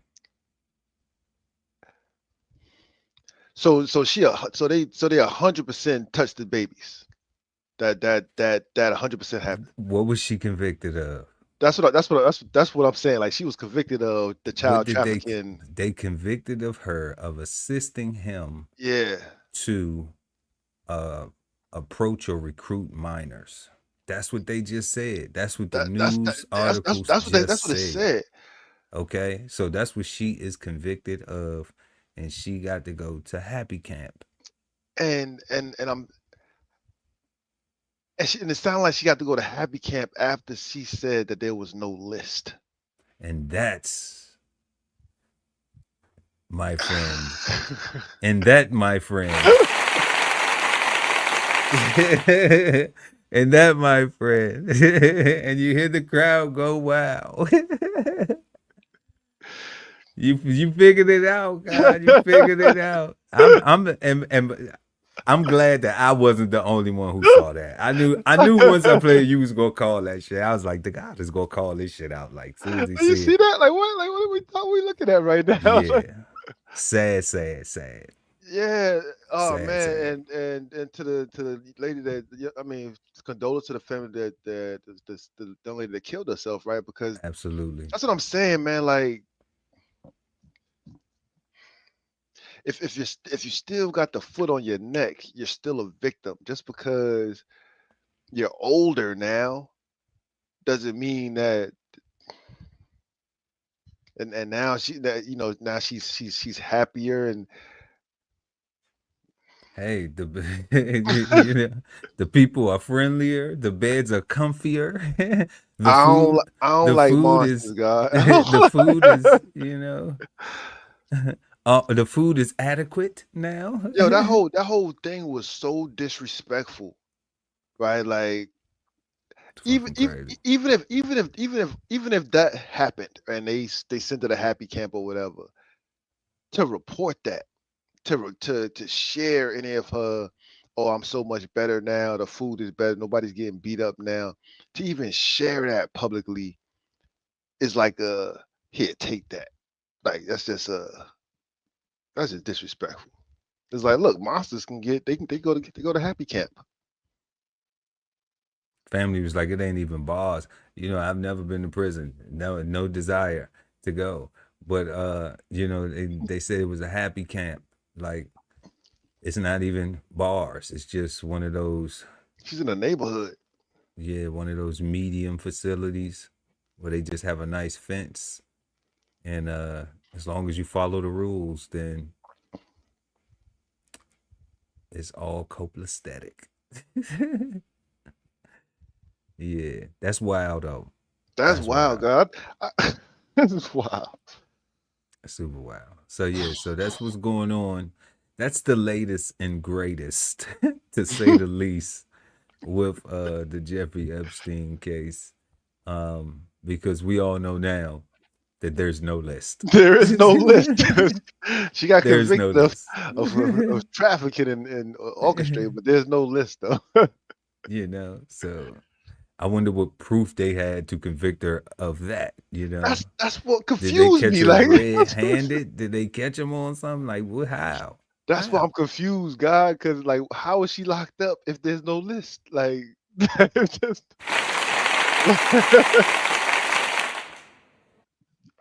And there you have it, y'all.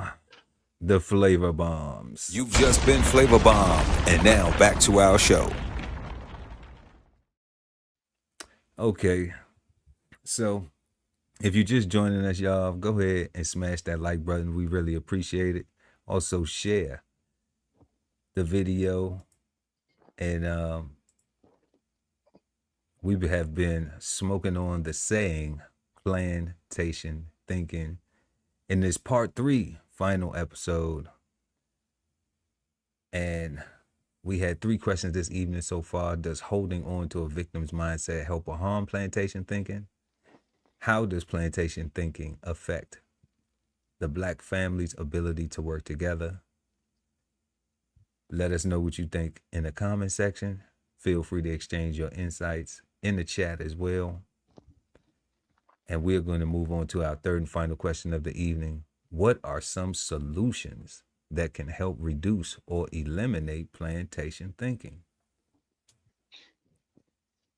And that's what we need, solutions to help reduce or just eliminate it altogether. I don't know if the elimination is possible according to the God, but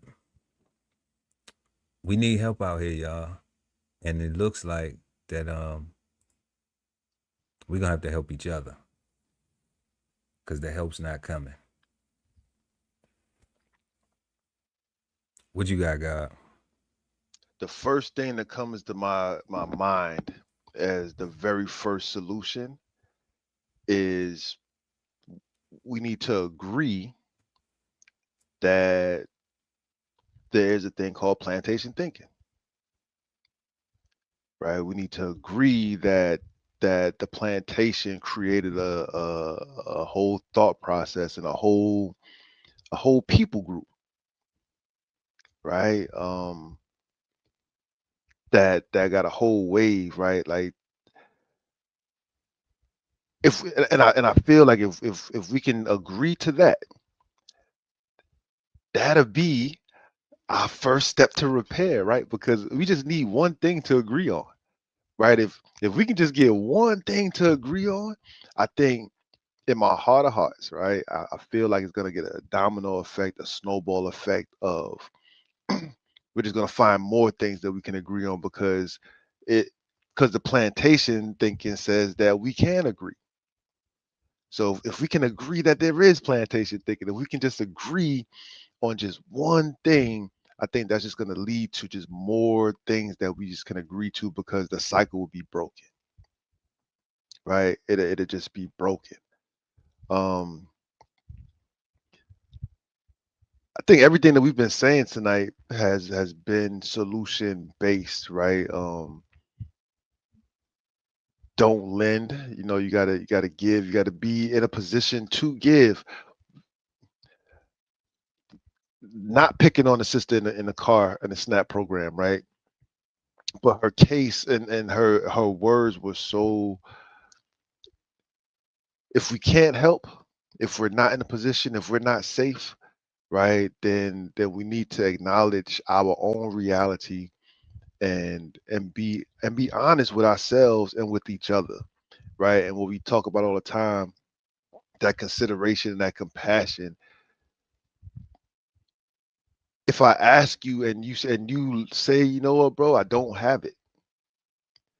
I can't pocket watch you and look at the wad of money that you have in your hand and say, but you got it right there. I have to. You can't. I should. You can't. See. Because I'm saying I don't know what that wad of money's for. Right. It could be allocated already. It could already have a home. You could be on your way to paying a bill right now. I don't know that. All I know is I need this amount and I see it, and you saying you don't have it, and we need to get mature enough to accept that, you know what, they might have it, but they might not have it for me, and that doesn't mean that I'm being disrespected. It means that they don't have it for me. They don't have it extra. They don't have it to give away. They have enough for them, and that's okay. I need to take responsibility for myself and my actions. I need to be accountable for my happiness, for my livelihood, and do what I need to do for myself. Again, if your problem is I want to wear Gucci, I want to wear Louis, I want to take trips to Paris, if you work at Burger King, you could want those things. There's nothing wrong with you wanting those things. But you have to be real and acknowledge that it's going to take you a long time to save up for a plane ticket. Right? Right. Like, and that's what you should do. Yeah. You should save for the plane ticket because you do work at Burger King, right? Yeah. And you do want to go to Paris, right? So you might have to save $1 a week or $1 2 week. Like you might have to just save. You might take you a while to get to Paris. If it take you 6 months, if it take you a year to save up for your Paris trip, for your trip to Paris, It might and take you 5 years, however long it takes you. man, go. I recommend, like the guy saying, go on the trip and not have to pay for it when you come back. Yes. You know, so whatever it take to get there to do it, yeah, but don't pay for it when you come back. Don't pay for it when you pay for it first, right? So you can enjoy yourself, so that you're not robbing Peter to pay Paul, so that you're not sacrificing anything for your relaxation and your rejuvenation and your excitement, right? Like For your needs. for your needs, right? Like because rest, relaxation, fun, those are needs, right? Like your body needs to recover. Like repair is not just a word we use to fight against white supremacy. Like nah, like it's, it's like a real thing, right? Like it's real, it's a real thing, right? So I get it, right? But we have to acknowledge our own realities and put ourselves where we need to be. If you're making $50,000 a year, but you have $100,000 a year lifestyle desire, you got to come up with another 50 grand. Like that's your reality. What you mean, God? I make The 50,000, but I got a credit card with 50,000 on it. That's $100,000, ain't I it? don't know, guys. No, you got 50. You got 50, And you right? don't even got 50. You're gonna get taxed. So you got about Man, 38, 39, maybe 41 or some shit like that. You know what I'm saying? and Like, every time you swipe stop that it. credit card, you get further and further away from your paycheck because you got to take your paycheck money to pay the credit card money, and it's like that just takes further and further away from the money that you got, right? Like it's a hell of a trap. I know. I've been there, done I'm in that. it. I've been there and done that. I'm trying to tell you that And shit ain't cool. I'm fighting my way out this bag, right? Like it's a hell of a thing. You budgeting your way out of it. That's Fucking I right. mean, that's the only thing that we can do. That's why we use those words, and you having budget discipline to be able to Yeah, combat it. Because without it, like that's the only way that you're going to be able to get out of debt. yeah, yo, I'm telling you, when I tell you, like, yo, man, like we talking budget discipline, your swipes and your bank account, like, and whatever you're using to track your budget, they gotta match, they gotta meet, right? If you forget that you swiped your card 5 times today, but you wrote down your budget and you accounted for, but you accounted for miscellaneous, but you forgot about this miscellaneous. If you don't account for that, like your budget is off, like you are in jeopardy, like you Hell are yeah. not. Yes, you have a budget. Yes. But no budget discipline. Yes. Not if you go over your miscellaneous category. You know what I'm saying? Like if you, Yeah, that's what I'm yeah. saying, right? Like you gotta keep track of all that stuff, Mm-mm. and you're keeping track of it so that you know how far you can go. That's right. Right? Not to limit your fun, not to limit the amount of things that you can do, but you really need to know like how far you can go and what. Because again, if you got $100,000 lifestyle or $100,000 desired lifestyle, but you only make 50 grand, you now know that you need to make another 50. Like society doesn't need to come down 50 grand. You need to make 50 more. Like, otherwise, you're gonna be out here They gonna learn chopping. real quick. They gonna learn real quick because it ain't gonna add up. It's gonna constantly not add up. How do I make this and then and that? Nah, your math fucked up. Right, and as long as we're living outside of our means, right, as long as we're not, and living within our means is literally living what you can afford to do, right, and as long as we're spending more than we're making, right, we're gonna always be playing catch up, right, and it's never gonna be catching up. We're gonna be playing fall behind is what we're gonna be playing really, right, because it's gonna be feeling like catch up, but it's just gonna be more and more falling further and further behind, right, because we keep swiping, we keep. And Right. right on point with plantation thinking. It's gonna be called a slave to debt. Right? No color associated. No color associated. Right. It is a debt slave. It's the and right now, a debt slave just sounds like some black shit, right? Because slaves associated with African Americans, but right. The that's what I'm saying, man. Like it's not a black white thing. This thing is affecting everybody, right? Like everybody needs repair. Like everybody is thinking on some plantation shit, right? And we need to get ourselves together, right? Because we're not safe. Yeah, I don't want to be no parts of no slave type of anything. Nothing. You know, when it comes to plantation thinking. So it's like I don't even want to be a debt slave. I want to be a food slave. I don't want to be a sugar slave, alcoholic slave, a cannabis slave, like, a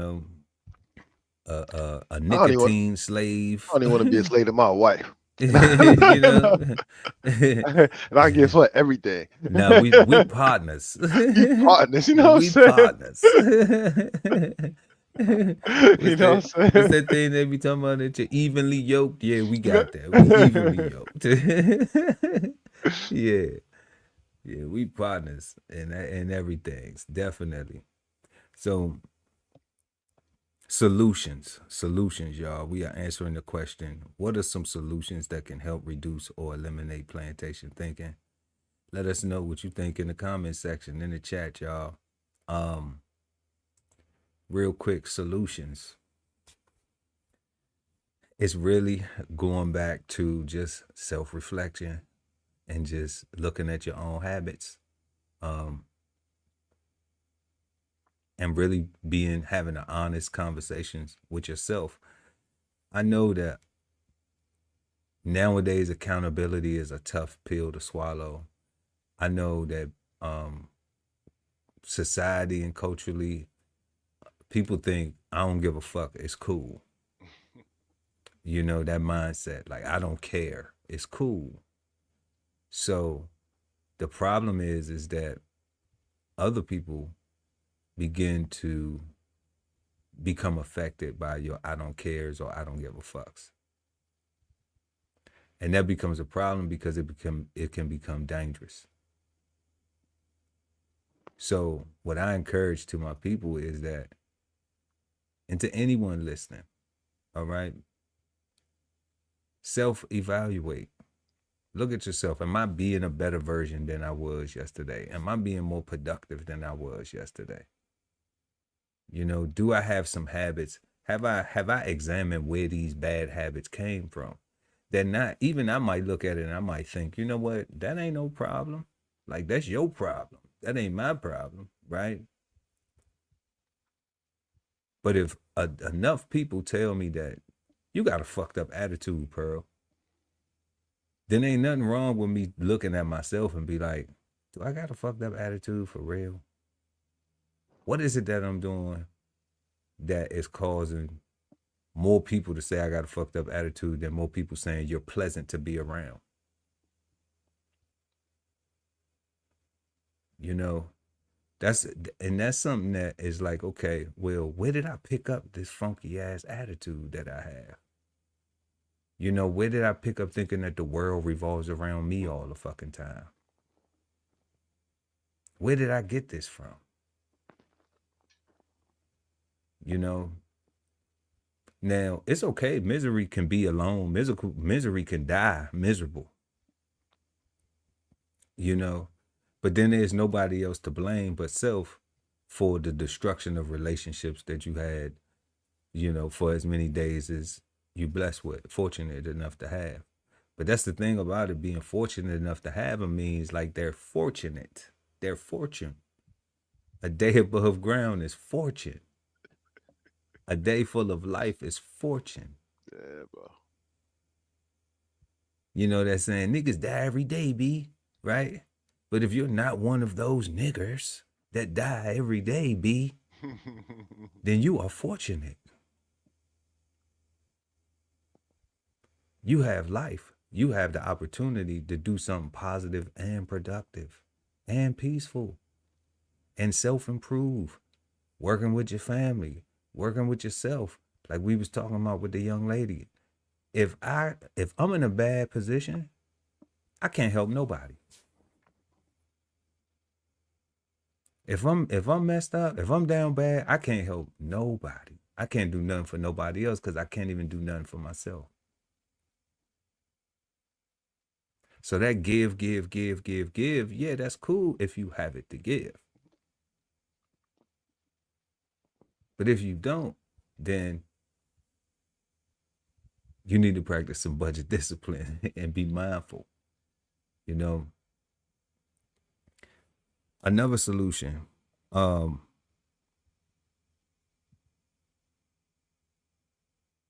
be okay with people not having things for you.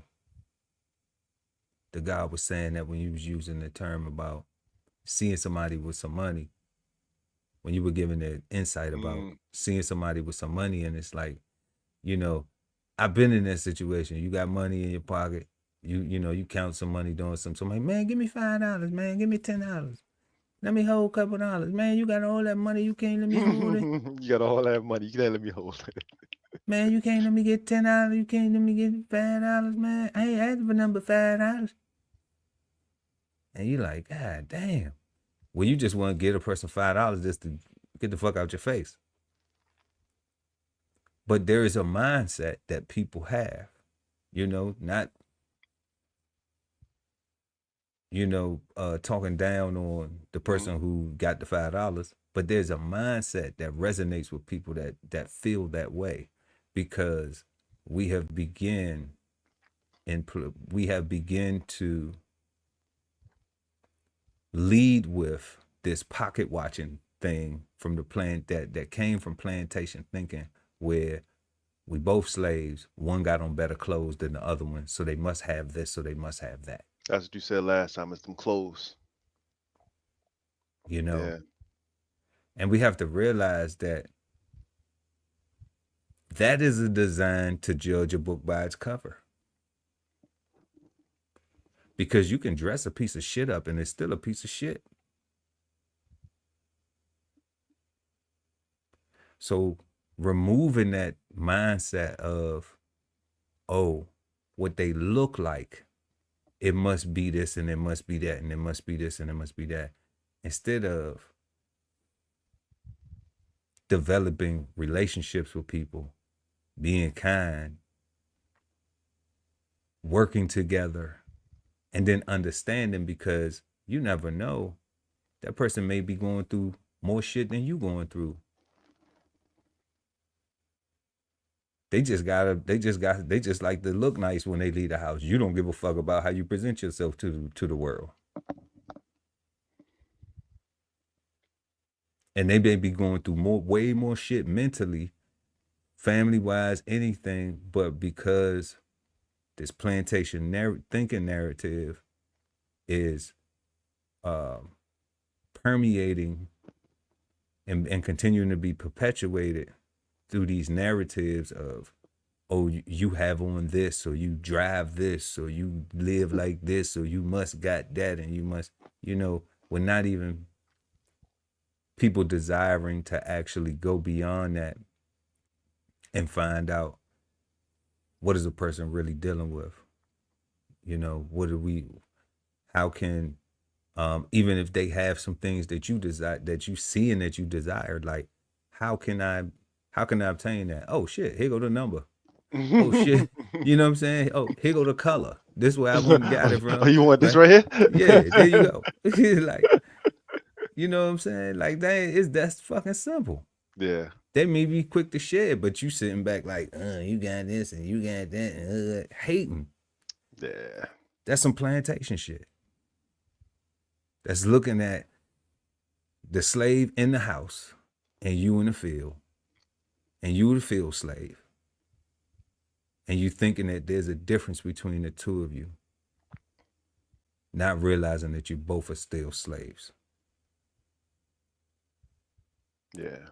So we have to do some outside the box thinking. We have to not desire to be twerkers, to be the best twerker. We have the desire to not to be the best trapper. And let's depend on how you trapping. Like, I think I'm trapping online right now with this. But I can go to sleep comfortably with this right here. I ain't got to worry about nobody trying to think I got something that they need, or I'm, So identify what we doing. Is it everybody selling drugs going to prison? If they not getting killed by their ops. Or they friends. And that's who most of them is. They friends. Yeah. People that they grew up around, people that they associate with, went to school with. Yeah. That's the norm. It's not like it's a foreign group coming in, doing these things. So we're doing that to each other.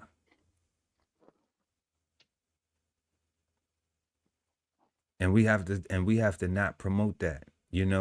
Mothers have to not promote that. Don't let your babies listen to kill this person, kill that person type of music. Fathers, don't promote that shit. Like, or at least filter it. Know the difference. Like, show this person they just a rapper. But now that's so distorted where it's like they rapping about shit that they really doing now. So that's why I'm saying, like, you have to just eliminate that shit. Like, oh, that's what he doing? He probably really doing some shit in the street. Fuck that music. Mm-hmm. Because the influence is going to be so much greater than, in our day when it was like Ice Cube. Like, Ice Cube was not no gangster. Dr. Dre was not a gangster. Puff Daddy was never a gangster. Yeah. Turns out he's just freaky dude. Okay. So when we see these people like this, there has to be some type of filtering, and some type of explanation that, like, these guys are entrepreneurs, these guys are entertainers, Yeah. And to me, a lot of these things are the things that would allow some solutions to what has become and what still resonates as, these things that we see as plantation thinking. So we don't have all the solutions here because, you know, we could go on for days and days. And then a lot of people, you know, are scared to have a conversation, scared to pop out and speak up and say these things because they worried about, you know, how somebody gonna think they racist or think they not racist or all that shit. You know, like, it's not that I don't care what a person's think. I don't have that negative mindset of I don't give a fuck what you think about me type shit. No. If we can't discuss things intellectually and have a conversation, then, you know, I don't desire to have a conversation with you. That's what that is. Yeah, no, I'm good on that. You know, because if you can't see that we all have the same affliction, we all are coming from the same narrative. If you was born in America, then you've grown up with all of these things that have happened to our ancestors, and all of the families that are here have had similar. Everybody got somebody on drugs. Everybody got somebody alcoholics. Everybody got somebody on Section 8 forever.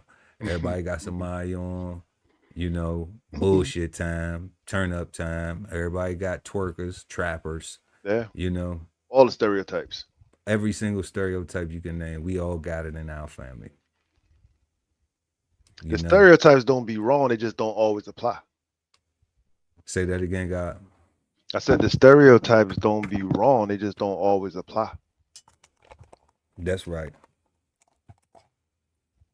Right, That's like right. they you exist. Know, everybody got somebody in the family that they think is, you know, super smart. They know every goddamn thing. You know, or can nobody tell them nothing? Or a black sheep. Everybody got a black sheep.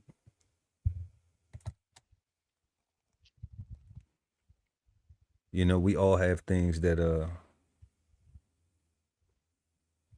that uniformly or what we say, if we could agree on one thing. Yeah.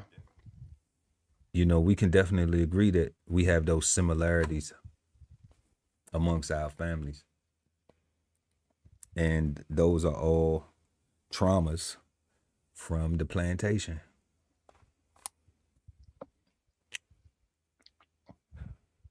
So hopefully everybody got something useful, some benefit out of, you know, tonight's smoke. And we have been smoking on Plantation Thinking. This is part 3 of our 3-part series. And tonight's questions were, does holding on to a victim's mindset help or harm plantation thinking? How does plantation thinking affect the Black family's ability to work together? And what are some solutions that can help reduce or eliminate plantation thinking? We always encourage you and appreciate when you leave us comments in the chat and let us know what you think. And we always respond to it. Also, make sure to smash that like button, subscribe to the channel, and check out www.bksoulfarm. Links in the description, and www.DBCHEFTV. We have merch, we have literature, we have wonderful things for wonderful people. And we want each and all of you to have a peaceful, positive, and productive start to your week. It's a new week, y'all. We know we still praying for everybody in Jamaica. We still praying for everybody that's furloughed, all the workers and stuff like that. And everybody got their fingers crossed that the government is going to end the shutdown and get people back to work and give people some more confidence about tomorrow.